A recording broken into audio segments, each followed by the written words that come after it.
Assalamualaikum warahmatullahi wabarakatuh. Kami dari kelompok 10 akan mempresentasikan tugas besar IoT kami yang berjudul Pemberian Pakan Ayam Berbasis IoT. Lanjut, kelompok 10 ini mempunyai 5 anggota kelompok, yaitu Muhammad Rizky Hidayat, kemudian ada Muhammad Alif Subhan, kemudian ada Muhammad Farel Arsi, kemudian ada Yusuf Rizza Nugraha, dan yang terakhir ada Binta. Lanjut, latar belakang. Internet of Things merupakan suatu konsep dari setiap benda atau objek yang dihubungkan dengan sebuah teknologi seperti hardware dan software. Dengan adanya IoT, banyak pihak yang terbantu. Salah satunya adalah pemberian pakan ayam. Peran IoT untuk pemberian pakan ayam dapat membantu dari segi efektivitas dan efisiensi. Dari segi efektivitas, maka pemberian pakan ayam akan terlaksana secara otomatis serta pemberian pakan ayam pun tidak banyak yang terbuang. Lanjut, Tujuan masalah dari pembuatan alat ini adalah untuk membantu para pemilik ayam, khususnya ayam hias, untuk memudahkan mereka dalam memberikan pakan kepada ayamnya.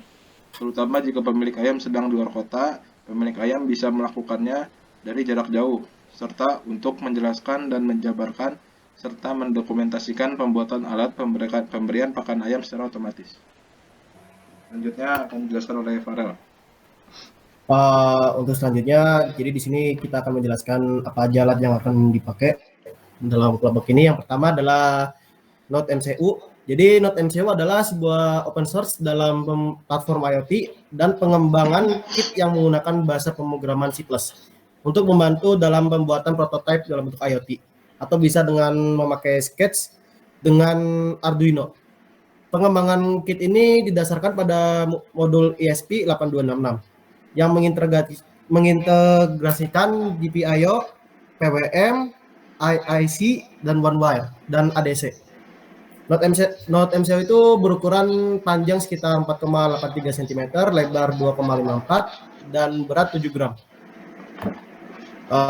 Selanjutnya kita akan memakai sensor waktu. Sensor waktu yang dinamai RTC atau dengan singkatan real time clock adalah sebuah rangkaian elektronik embed system yang berfungsi untuk menyimpan data waktu dan tanggal dengan tingkat presisi atau akurasi tinggi. Untuk selanjutnya kita menggunakan aktor. Yang pertama adalah modul relay.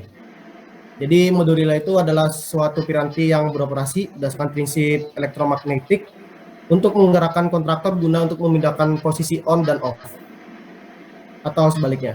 Dengan memanfaatkan tenaga listrik, peristiwa tertutup dan terbukanya kontraktor ini terjadi akibat adanya efek induksi magnet yang timbul dari kumparan induksi listrik. Perbedaan yang paling mendasar antara relay dan saklar adalah pada saat pemindahan dari posisi on ke off. Relay menggunakan pemindahannya secara otomatis dengan arus listrik, sedangkan saklar dilakukan dengan cara manual. Selanjutnya akan dijelaskan oleh Yusuf.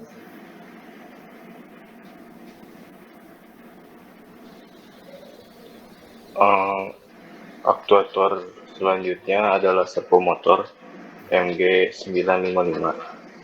Servomotor adalah sebuah perangkat listrik yang digunakan pada mesin IoT yang berfungsi untuk mendorong atau memutar objek dengan kontrol. Aktuator selanjutnya adalah adaptor DC. Adaptor adalah perangkat yang berfungsi mengubah tegangan AC menjadi DC. Lalu perangkat keras yang digunakan, yang pertama itu Arduino. Arduino merupakan sebuah perangkat elektronik yang bersifat open source dan sering digunakan untuk merancang dan membuat perangkat elektronik, serta software yang mudah untuk digunakan. Arduino ini dirancang sedemikian rupa untuk mempermudah penggunaan perangkat elektronik di berbagai bidang.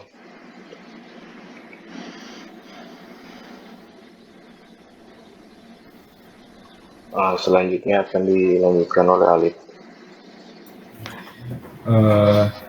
Oke, di sini ada tabel dari harga-harga per alatnya. Jadi Node MCU itu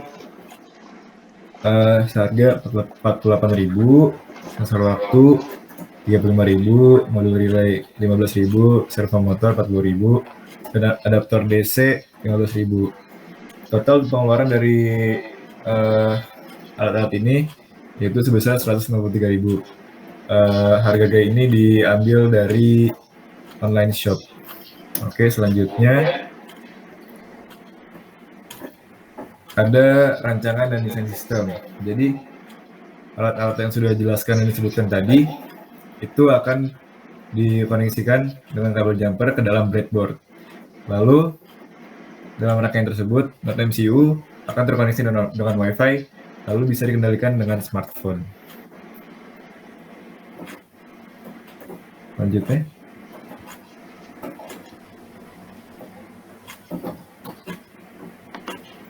Selanjutnya adalah rancangan dan desain sistem. Di sini rancangan dan desain sistem kasarnya adalah bagaimana suatu alat tersebut bekerja. Yang dimulai dengan start, yaitu dengan mencolokkan adapter DC dan menyalakan tombol on. Kemudian sistem akan menginisialisasi pekerjaannya. Kemudian alat akan mendeteksi diri sendiri untuk ketersediaan pakan. Kemudian pengguna mengatur set untuk waktu pembukaan servo. Kemudian servo yang telah di set waktunya akan terbuka sampai waktunya selesai dan penggunaan alat tersebut telah selesai. Lanjut. Demikian presentasi proposal tugas besar IoT dari kelompok kami. Kurang lebihnya mohon maaf. Sekian, wassalamualaikum warahmatullahi wabarakatuh.